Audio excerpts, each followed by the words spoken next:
Welcome, everyone. I have a very special guest to introduce you to today, the lovely Adriana Rodriguez. Hello, Adriana. Hi. How are you doing today? I'm doing really well. How are you? I'm doing awesome. I bet you are doing really well. So, share with us what is ahead for you. Where are you going, and what degree are you getting? Yes. Well, hi, I'm Adriana Rodriguez, and I have committed to DePaul University, woo, go Blue Demons, for a BFA in acting. Yes, Blue Demons. I didn't know that. Yeah, it's a Catholic school too, which is like confusing to me. But yeah. I have no doubt that you will help bring out all the irony in that as you go there. So, congratulations. Thank you. Thank you so much. Well earned. Um, Adriana and I met when she reached out about potentially getting coaching with us. We talked about her situation and where she was at, and we realized we had a lot in common. Yeah, we do. We have both, we're both from Texas. Yes. Uh, and if you want to, and we both did speech tournaments, Hmm. and we were both serious high school actors. Yeah. That didn't go to a performing arts high school, but it felt like a performing arts high school because the Yeah. teacher was super rigorous and the right. You Yes. guys have, why don't you share a little bit about the high school environment that you came from leading up to these auditions, and how that impacted you, I guess, and made you want to go for drama as a degree. Yeah, so we have, I mean, I guess you could call this a performing arts school, but it's interesting because we have our, school district issued huge performing arts center, and then we have two main schools, which is Harlingen High School South and then Harlingen High School, and we'll do our regular academic day for half the day, but then when it hits like 1:30, we'll go to the pack, and that's when we do our training. And I have been there for the past 4 years, and then they also made the middle school and art school, and then they made the elementary school with arts edition. So they're trying to like do like a feeder process into like a whole bunch of Right. theater in the valley, which I love. So I had went to the arts middle school in eighth grade, and so I had always been on an artistic path, especially since I had done speech and debates in sixth grade. Uh, and it was just something that it's kind of like the only thing I know. And I'm happy that it is because I think that's the thing that I'm best at, and that's the thing that I connect to the most. So I knew going in, I mean, I've had my doubts in pursuing a career in the performing arts. I think my sophomore year, I was like, no, I can't. Like, it's so unstable. But then my junior year, I was like, no, it's so unstable. That's great. Like, I'll live my life not knowing, which is pretty exciting for me. And yeah, I just decided to go full force and commit myself to audition for acting schools, and that was the only thing I auditioned for. And you definitely knocked it out of the park. Multiple offers from top drama schools. We'll get into that soon. So proud of you, and not just how it ended up, but obviously your dedication throughout. You were always committed. I'm sure you'll share a little bit more about like the ups and downs throughout the journey, but you were always like, how can I improve? How can I improve? Speaking of improving. Why don't we start with that? Like, imagine where you were when you first reached out, right? When you were thinking, like, these auditions are coming up. I don't know how it's going to go. You were sharing with me a couple of things that you were working on or maybe needing help with, not necessarily super confident in. For example, Shakespeare, right? You said, I have no classical experience whatsoever. And you knew that in order to get into some of these top schools, it's definitely going to require more confidence in that area. Tell us about what are maybe Shakespeare and a couple bullet points about other things you wanted to improve before you even started working on your drama school auditions? Yeah, right before I mean, I had been stalking how to get into dramaschool.com since I think April. And I was like, I had been reading all the articles, watching all the videos, and then the main thing for drama school was Shakespeare. And that had really made me anxious because unfortunately our conservatory doesn't focus on classical training, which is a thing that I've spoken up about. That I'm like, hey, when I leave, your curriculum should focus on classical training. Bring some people in here. These kids got to learn because it's so much to pack into before I just wish I had that training prior to having to learn it in a few months. But the training that I received from Hannigan Drama School, insane with Gary Logan. Oh my gosh, incredible. And so that was like the main thing that I wanted because I didn't know iambic pentameter. I didn't know what a trochee was, like, or an amphibrach. I was like, what are these things? Like, You I, sound weird. it was so daunting. I was like, oh gosh. And I had taken a summer intensive at Circle in the Square right before my senior year. And we had a Shakespeare class, but I didn't realize how important Shakespeare was. So I was kind of not present whatsoever in that class. And then it comes to be like this huge thing. And I'm just like, oh gosh, classical work. I remember asking you if I could use, what was it, Jane Eyre, like as a classical thing, but Oh, right, as right. contemporary. Like I didn't know anything. But then we delve in, and the whole process was so eye-opening. I loved Shakespeare. I was reciting it for all my friends, and I was doing Beatrice and Lady M all the time, and it was so exciting. And that was truly the main thing I wanted to focus on. And then I also had a huge problem with finding material, because I like, it was hard for me to look. I was like struggling. Like, we have this whole script library, and I took at least 20 books home one time, and I was like skimming through them and trying to find something, couldn't find anything. I was like, oh my gosh, I can't find anything. And like nothing that I related to. I was on the internet every night, like asking Google like monologues about the most nichest things ever, and nothing popped up. Like anonymous things popped up. I was like, I can't use that. So it was like, it was really hard. But then I ended up searching. I had gotten a recommendation to do Savage and Limbo, and I bought that play when I was in New York, loved it, used it, up until the very end of auditions, of this audition cycle. And then I also used The Cake by Becca Brunstetter, which was a monologue given to a girl, at my Circle in the Square training, and I stole it. But yeah, and then I had a whole Google Doc of monologues that I liked, semi liked, possible could use, and I was updating it. It was like 12 pages long every night, trying to find something. Is But it yeah. is it fair to say that for first of all, that was all very well said. I was like, yes, you just hit on so many things that we all deal with as part of the process. But like, is it fair to say that you were constantly reading monologues throughout your process, trying to just be open to what resonated with you? Yeah, for sure. I Yeah. was digging into like the deepest things that I have ever connected to in my life just to find something that resonated with me, which was kind of crazy. It's But crazy. It's it crazy. was it was a long search. Yeah. Yeah, it is. And I think that that's important for people to hear Hmm. because so many people, when they think about this process, they think, okay, I have to choose three, four monologues, whatever, two classical, two contemporary. Yeah. Okay, maybe I'll read 20 plays off the shelf. Yeah. And It's they like, think that, no, yeah. open your mind, everybody. Like, you just read everything. Just Yeah. don't ever. And by the way, it's helpful for you as an actor, right? Just to Yes. be absorbing all this different material from all these different places.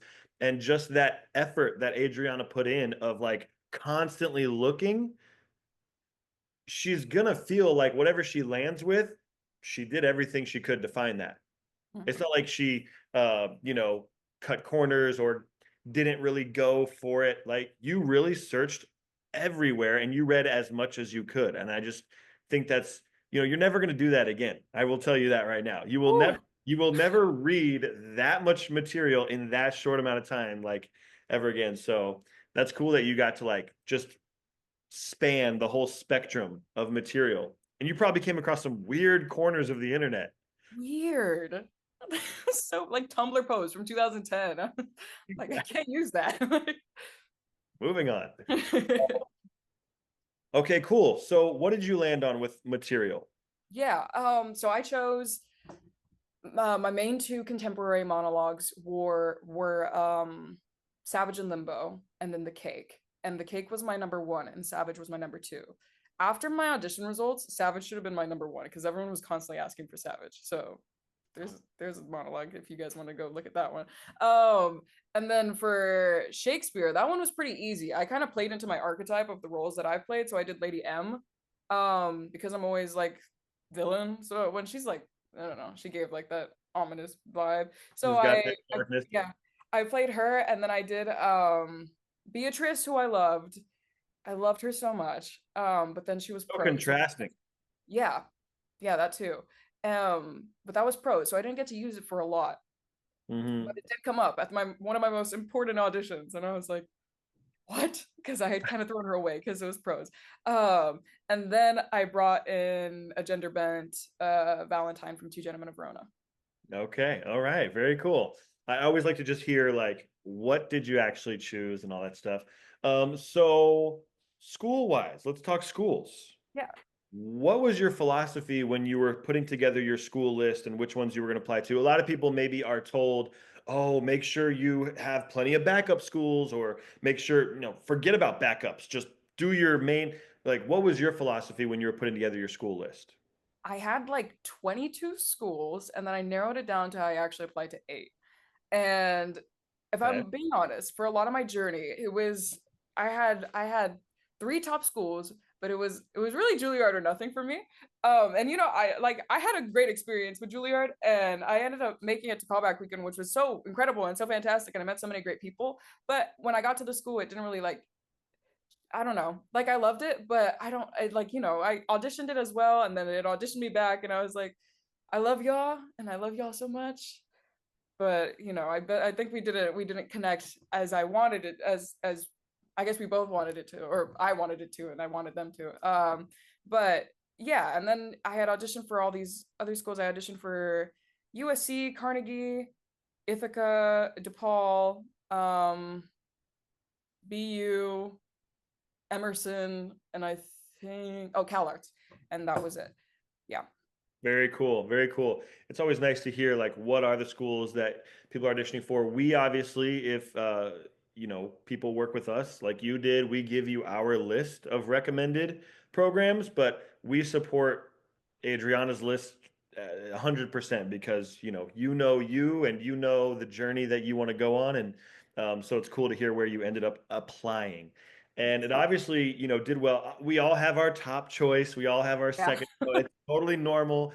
We never know what's going to happen. We never know when we're going to get called back, if we're going to get any callbacks. Yeah. And you did spectacular. So before we get into the results, I mean, we know the results, but like, how did those results come about? Let's talk about how did you gain confidence in your work, right? When you find these pieces like Savage and The Cake and all this stuff, you probably have your instincts about how they should go or what the experience is to live through that, but like you deepened your work, right? How did you what was your experience like rehearsing for these pieces and finding new layers?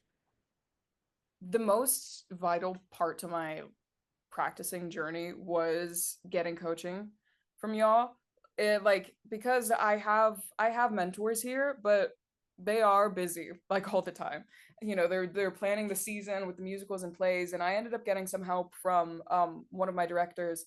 But a lot of the work that was put in was me, one, reading the plays like 5,000 times, and then watching like interviews from the show. So I watched like some Savage and Limbo videos online of like productions, and then the Cake videos online of productions and like the characters and what they were thinking. And then I bought Two Gentlemen, or rented Two Gentlemen of Verona, and then I bought Scottish play. I'm in a theater, I can't say anything. And then I also got what is it? Much Ado About Nothing with David Tennant, which was so great. That's like watching Shakespeare is what made me so like open to learning more about Mhm. it, especially with someone like David Tennant. I was like, oh, it's funny. Shakespeare's funny. Like, so I really loved it. And so watching, because I'm a very visual learner, watching it made me realize a different person's instincts, which I wouldn't have necessarily taken, but now I realize how multifaceted the character is. So from Mhm. reading and watching, and then going into these hour-long sessions were tremendously helpful because one, we did so many technical like warm-ups too, which I wasn't akin to. Like I didn't know any of that. I did something with Gary, which was I think an Alexander thing where like you put your fingers back here, align your head, because I was a very like necky actor. I would Uh-huh. put my neck forward. And so we like tried to align ourselves.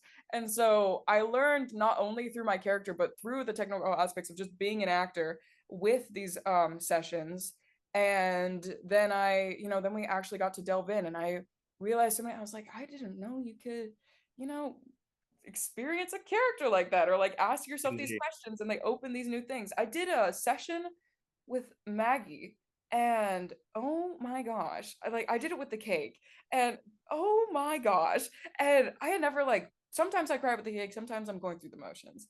But that time I was just so open, and she let me visualize where I was, and I just looked around before I started, and I like imagined something like specific to my culture, like a cake shop that's like specific to Hispanic culture, and then like it all became so real for me, and I just like ended up breaking down in the Zoom call, and Uh, I had to take like a minute, and then yeah, and then we went back. So really these sessions are what guided me through understanding this that's like beautiful. That's really brave.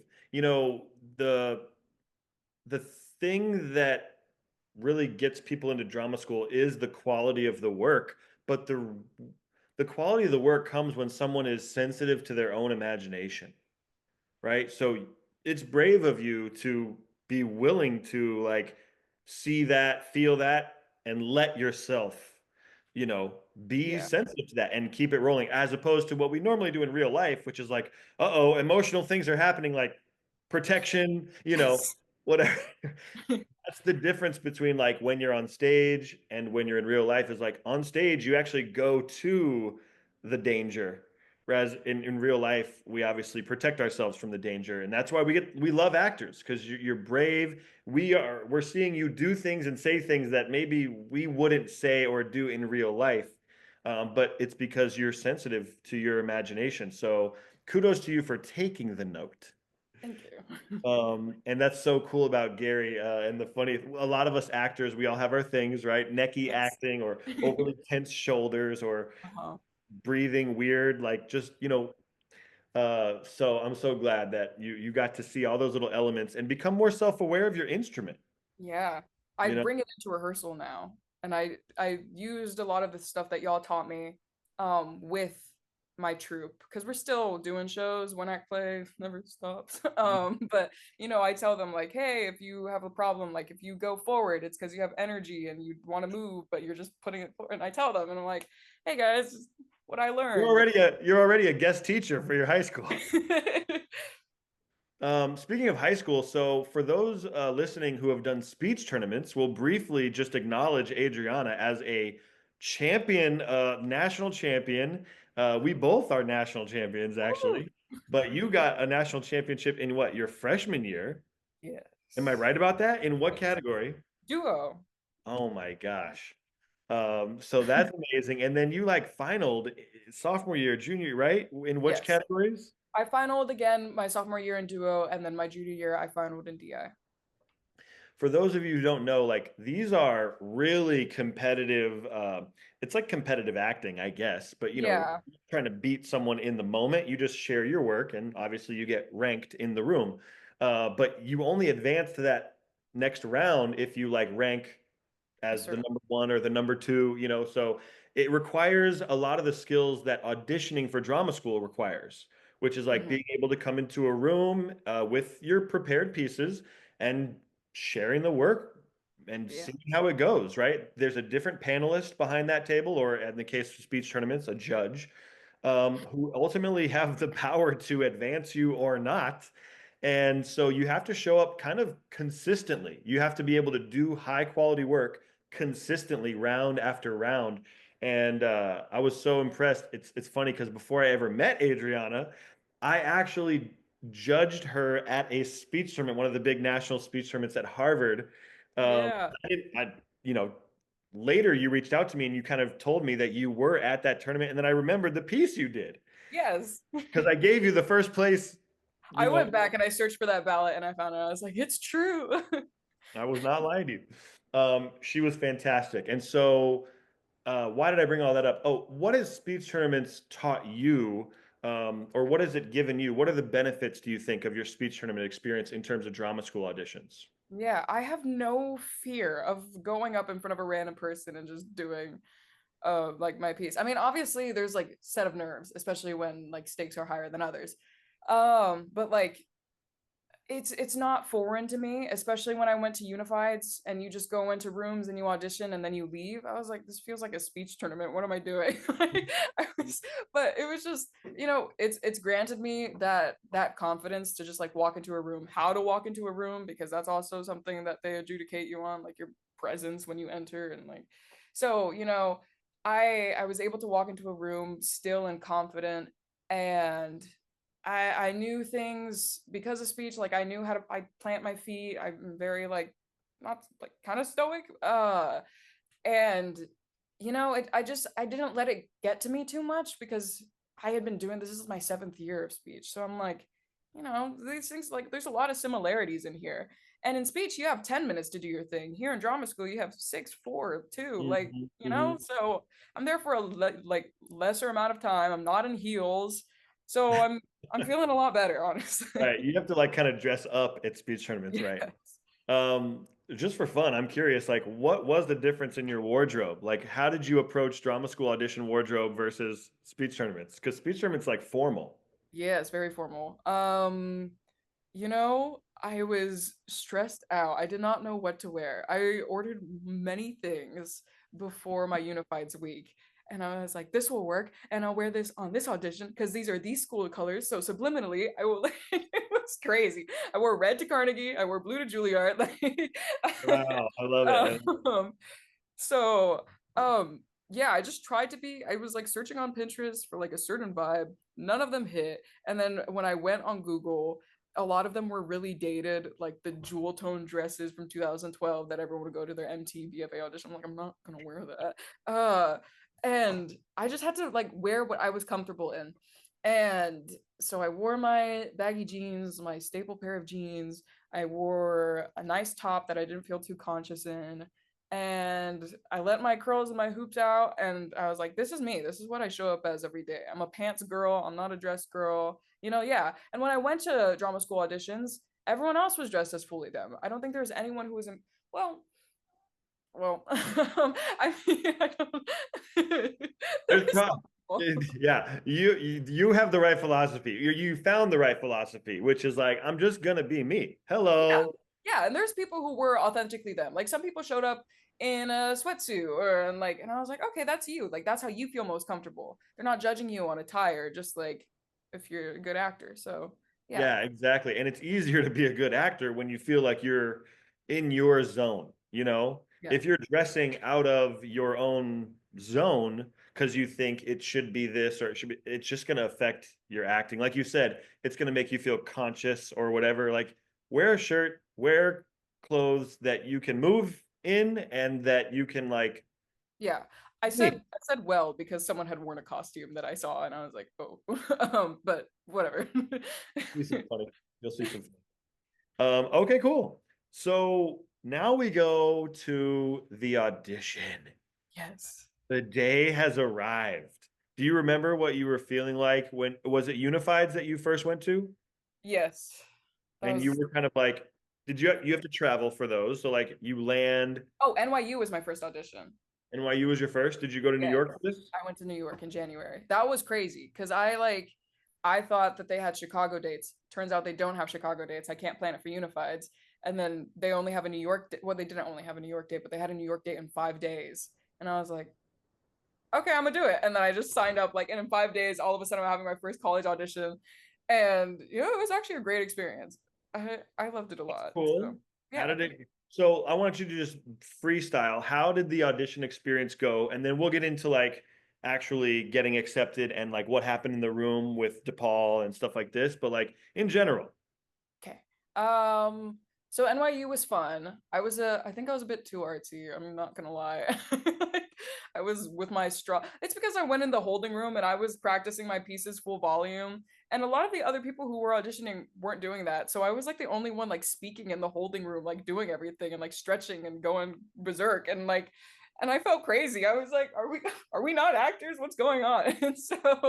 And so I just ended up going to I went barefoot because I wore socks, but like I didn't wear I had heels on and I like kind of stepped on a chair and I don't want to do all that. So I just took off my shoes. I went in, I was very comfortable, had a great experience with the adjudicator. And then a few weeks later, it was time for Unifies.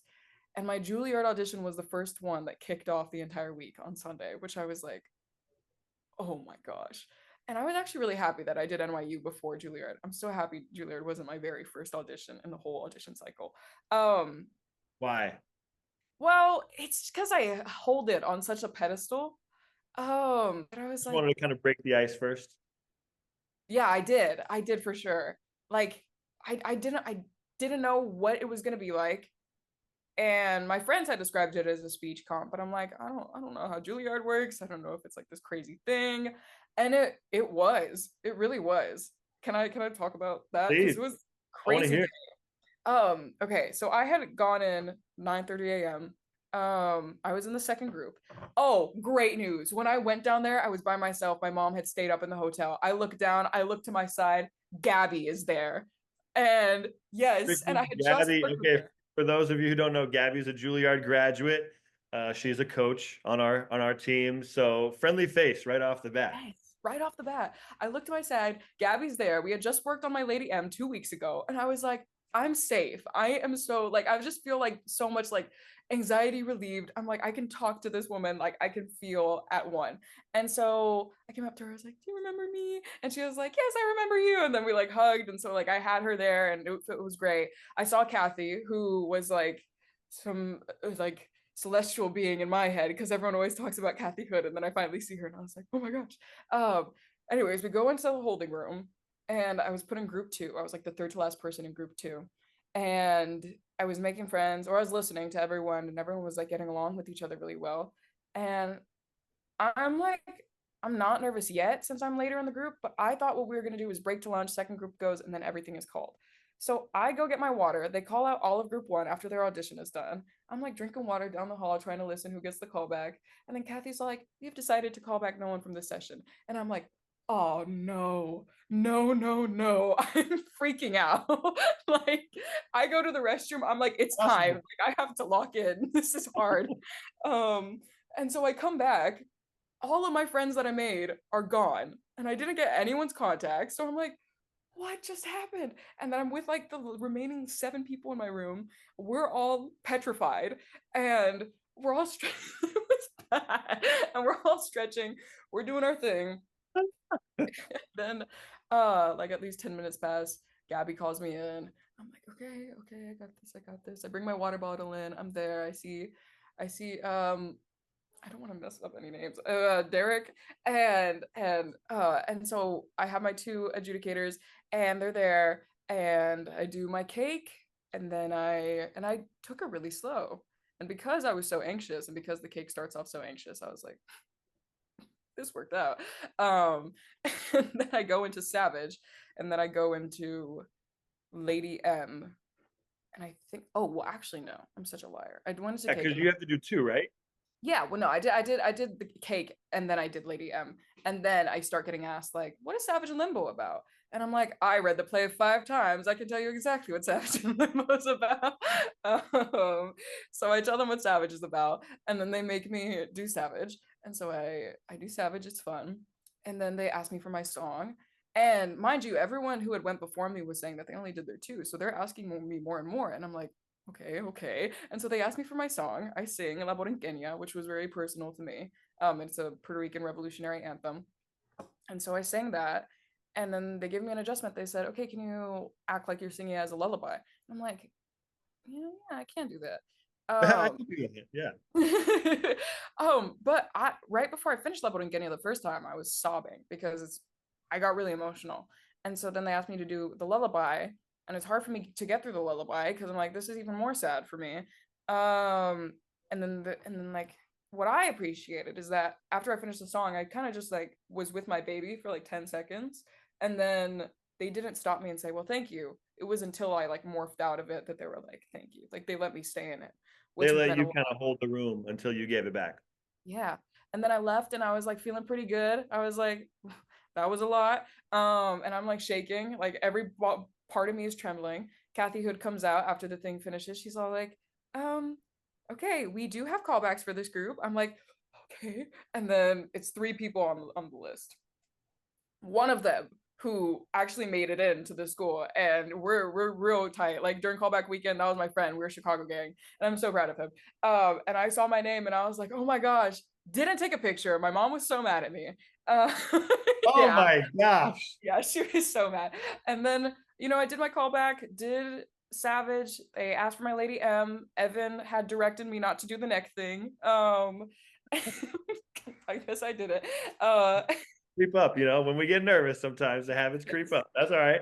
Yeah. And then so I did the neck thing and then I stopped doing the neck thing and then they asked for the I think they asked for the song again.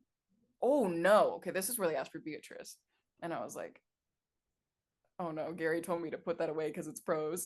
and so I pull up with Beatrice and I'm like, okay. So I get some of the lines mixed up and I'm not as present in it. And then I'm not a confident singer. So then they asked me to sing and then they're like, okay, that's all. And I was like, yeah, that is all. So then I left. Yeah, pretty much. And then there was the interview portion, which I had made them laugh a lot. So I was like, maybe I'm funny. And so then we left. End of the day, it was like 3 p.m. Got there at 9, finished at 3, called my mom. My mom's sobbing. And it was really, really emotional. I called all my directors and they were freaking out. And I was telling everyone the story, and it was all just insane. Next day, DePaul audition. Wow. So yeah. And You're so kind like of riding high. I was riding so high, I had to get off that. um, so I went into DePaul, and the theater school is beautiful, and that excited me. It's beautiful. Hmm. And being in Chicago, I had only been there once, and my mom had never been there before. And I have a friend who goes to DePaul. And so we hung out too during that week, and she showed me Bourgeois Pig, which was a cafe next to DePaul. Super cool. It turns into like a speakeasy at night or something. I don't know, allegedly. But yeah, and then the theater school was really beautiful.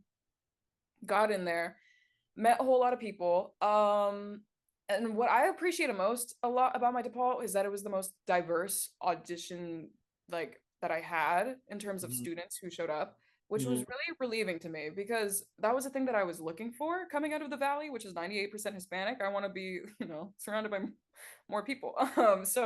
Uh and so, it was a hugely diverse, which I really appreciated. A lot of the art schools that I expected to be a lot more diverse didn't have like a very, big turnout, which I was kind of gave me like a little bit of like a lens into like what the school was, which kind of turned me off a little bit.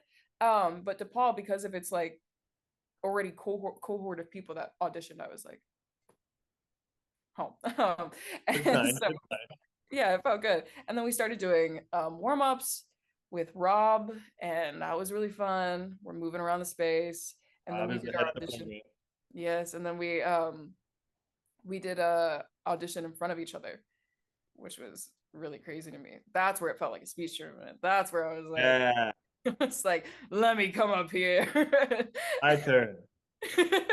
And I was Whoa. second. I was second out of everyone, which I wasn't. I was like, oh, okay. Or maybe I was first. No, I think I was first. I was either first or second. But I go up there. I'm like, can I use a chair? They're all like, yeah, get your chair. And so I get my chair, I go up, do my thing. They're recording and everyone's watching.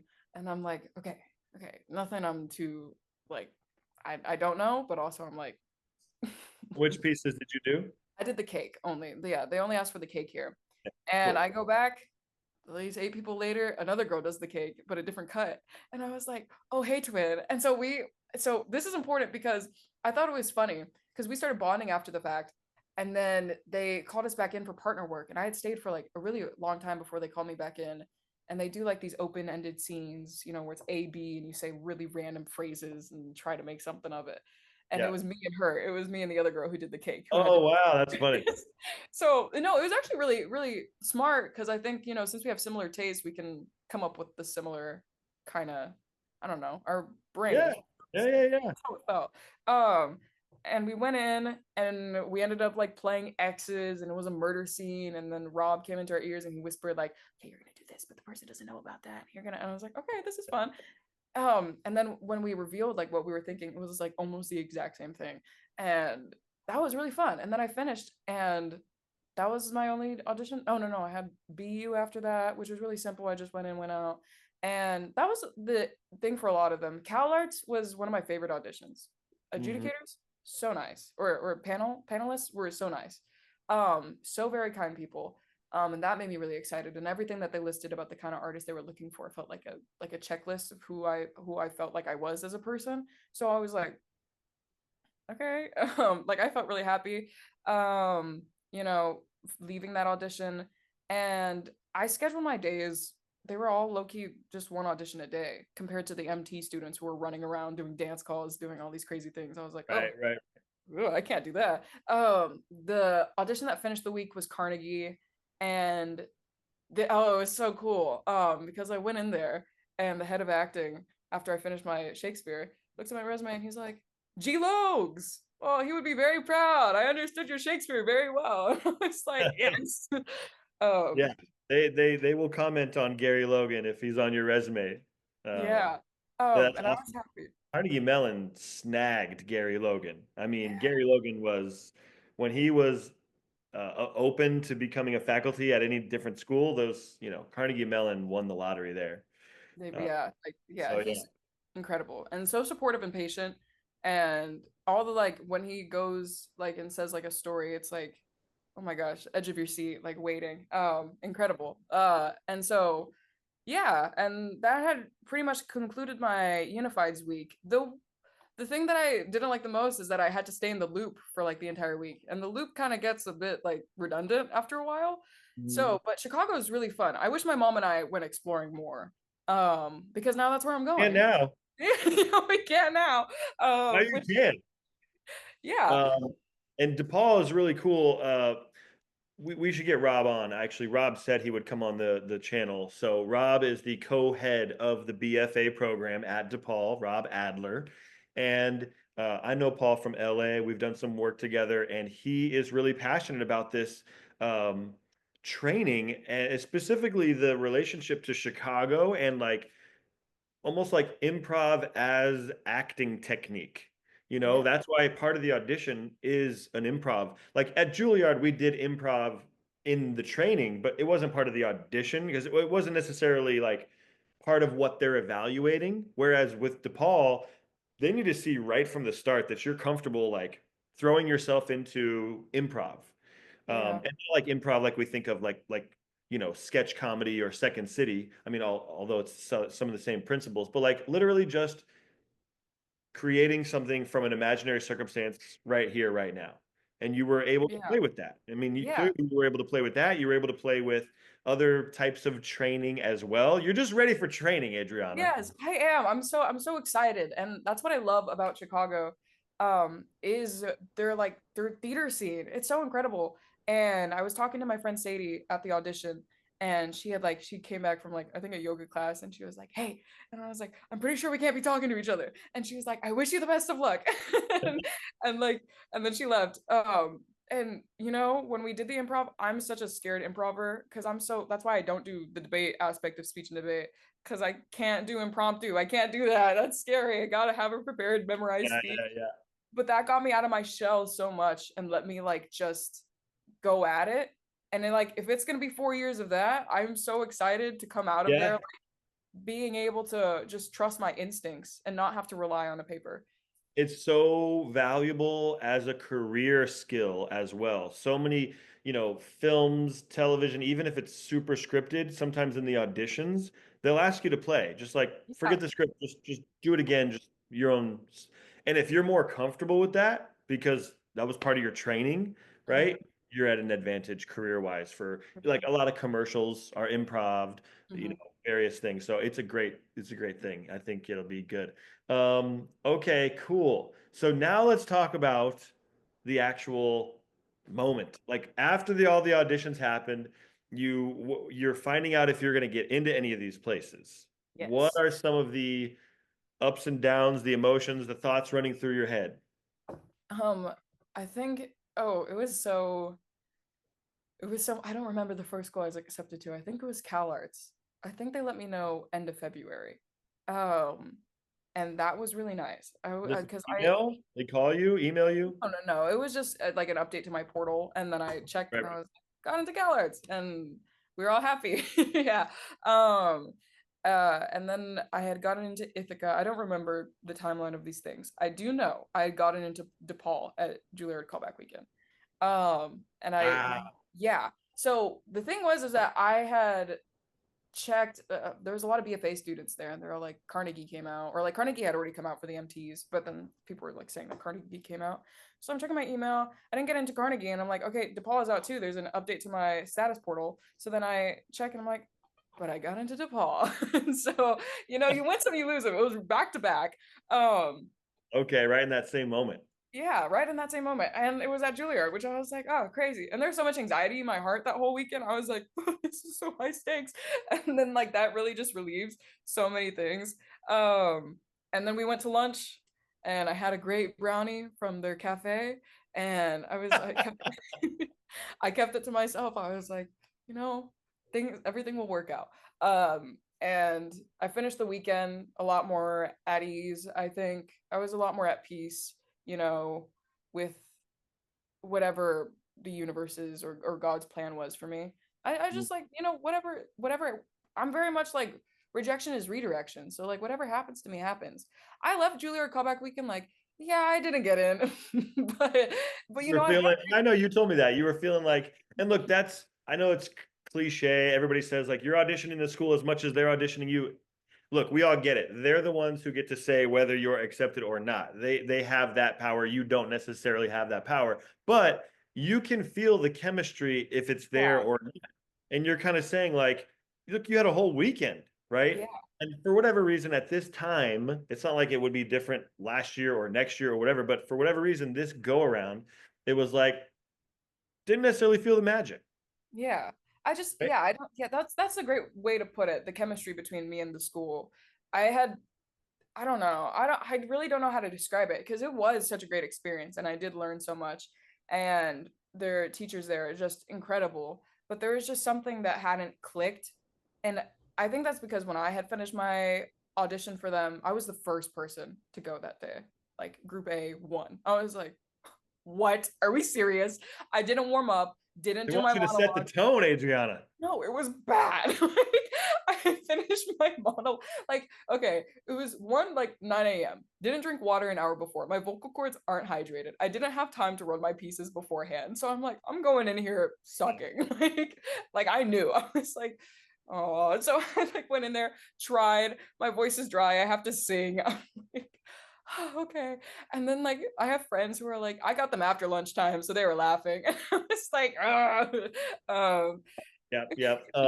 Well, you know this, but just for everyone listening, I mean, you would not have been invited to that weekend if your work had not really resonated with that faculty. They were incredibly inspired and honored to be in your presence for that weekend. They have to make a really tough call and somehow yeah, narrow it from 40 or 50, however many people are there, to just the 18. And by the way, it's like 9 bachelor, 9 master students usually. Um, yes. so it's incredibly selective, and it's just I like to think of it as an exclusive workshop. Yeah, I No see matter that. what happens, you can't pay for it. You can't Mhm. pay and go do that workshop. Like it's an exclusive workshop. You got to have a cool experience. And I believe if you've put yourself out there like you have beautifully throughout this whole process, you put your work out there, you just let the pieces fall where they may. If you're sincere in that energy and that process, you will end up right where you're supposed to be, which you have. Yes. Yes, I'm really excited. Like, I mean, it was hard coming down to the final decision because I realized I was like, I didn't get it accepted to a lot of schools, but then I was also like, I didn't apply for a lot of, I applied for 8. Like, like the reason why people are coming out here with like 10, they will audition for like 20 plus schools. So I got accepted into Ithaca CalArts in DePaul. So when I like came down to that, I was like, okay, LA or Chicago, or yeah, one of the two. And CalArts is at least like 2 hours away from LA. And I think what it came down to was that my mom had never been to California. I have never been to California. I don't know what it's like. And from what I've heard about the kind of people who live in LA, not at CalArts, but the kind of people who live in LA, I don't know if I'm ready for that transitional period of my life. Um, and I had just connected with DePaul. There's people from my high school who go on, like there's a guy 4 years ago who has already graduated, had a great time. There's a girl here who's like one of my closest friends who is a freshman there right now, and she has had such like already like life-changing things. And I think it's smarter on my behalf because I know Chicago isn't, it's not like a smaller town, but like it's like versus New York or LA, I feel like it's way easier to get swallowed up in those two than it is Chicago. And I don't want that. Chicago has a thriving arts market. Yeah. I hear what you're saying. It's definitely, you know, there's pockets and there's like it's very much tight threads, you know. Hmm. You got your friends there and like the improv community there, the theater community there, the TV show community there. Like you're in the mix, you know, but it's not like you said swallowing you or whatever. Yeah. And it Yeah, also has that clear distinction of like it's both. It's film and theater. Whereas I think LA is like film, TV, New York's theater, and it's like a beautiful combination of both. Plus all of the comedy. I'm not like that great of a comedy actor, which I want to grow in, and I love comedy clubs. I went to one in Austin, and I have never forgotten about that. That was the only comedy club I've been to 4 years ago, and I can't imagine like going to like gosh. Chicago and being just consumed by that. Hmm. Um, You so I'm know, just so I excited. hope Rob has some sort of discount tickets or something to Second City. But like I have family in Chicago, so anytime I go visit them, we all go to Second City. It's just like cheeks hurting laughter. Oh, Like God. it's live improv or sketch, depending on the show they do. You know, it's so fun. And you will definitely be a funnier actor after this training for sure. But no, you'll be even more well-rounded. You're already a great actor. And I can tell you this privately, but I'm telling you this publicly just so everybody knows too. Like if you got into a top drama school, it's because you already have something great. You don't, if you were to just skip drama school and go straight to the profession, you'd be able to get jobs and find your way probably.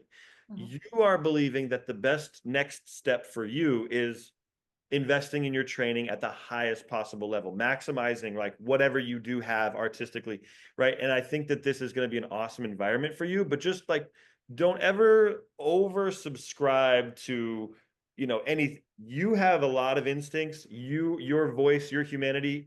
DePaul is lucky to have someone like you know. Thank So while you're going to learn from them and you're going to benefit, always stay in the driver's seat because you're the one with something special. DePaul's there to support you. You know what I mean? you. So Wow. Yeah. Thank you. yeah, That means a lot. I mean, I saw it back when I was judging at Harvard too. So I'm not just talking. I'm not just you know. I'm not just you know. Even before you had these results, I knew this. Thank you. Okay. Anything else? This has been so fun to talk with you about and Yeah. reflect on. Like, if you can imagine where you were prior to starting all your drama school prep, you know, that's who's listening, that's who's watching this video right now. So like, what would you say to them as they're looking ahead, super serious about their acting, super serious about going into these MFA or BFA programs, like not knowing exactly what's going to happen? Maybe they've even auditioned before and been rejected. Mhm. What should be the focus in order to get in your opinion? I think the focus has to be already having a good established sense of self-worth.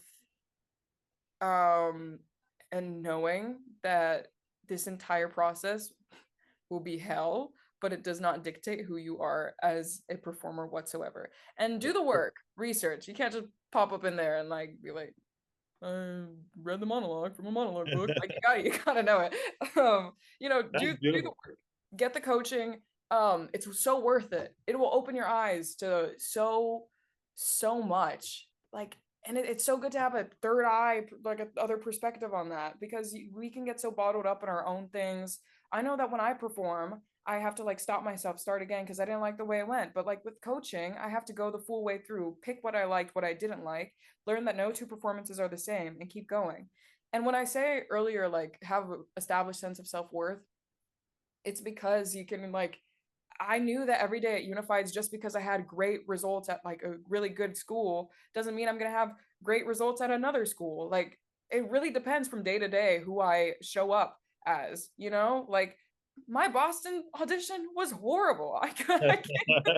It was bad. I walked in there, I was like, oh wow, I suck. And then I left and I was like, well, that's all. I left it there. Like I can't do anything about it. I can't go up in there and be like, can I try again? Like That's such a wise thing to say, and you're showing it in your actions that you walk that walk. Like it's the same exact thing for professional auditions.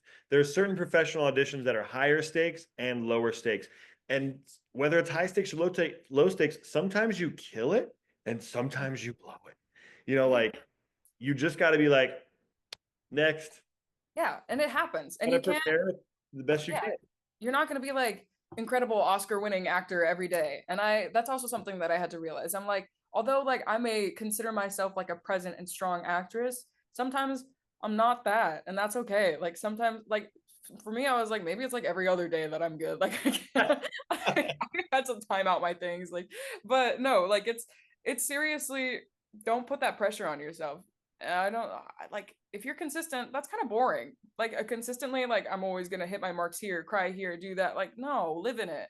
And if it's bad, Exactly. that means that you like, or bad, because like it's really up to our own standards, and that could be something different for anyone else. But just don't let that, this process doesn't really, I know so many talented people, incredibly talented people who don't know where they're going to school still. And like, but their school or whatever happened this audition cycle doesn't determine who they are as a performer, and it's not going to matter. So just keep living and just put in the work and show up as yourself. Which you totally did. And I love the word you used, present, strong actor. Like it does take presence, not like I have a glow around me, but like I'm present right here in this moment. You know, if you can be present, guess what? The panelists will be able to be present with you. If Yeah. you're distracted, that's an energy that can transfer to the panelists and it doesn't feel like you're engaged, right? Then they may not be engaged. So being a present, strong actor, I think you embody beautifully. And I think everybody should strive to, make strong choices and be present. So with that, thank you for this conversation. Thank you. This was incredible. Like I recommend this to everyone. Like I went from not knowing anything about Shakespeare to knowing it in like 3 months from all the course videos and Gary and everyone involved. And like it's just like thank you so much. This was incredible. I'm so happy. You are so welcome. And this is so fun for us. Like we've been there. We've gotten into these schools and like we know what it's like. So, we don't take it lightly. We were available for you. We meet you. We did not choose, we invited you into our coaching for a reason. So as we do with everybody who works with us. So anyway, we're still in touch. Let us know how Chicago goes. And we'll come see you in a show if we're in town. Yay! Thank you. All right, Adriana. Bye. Bye.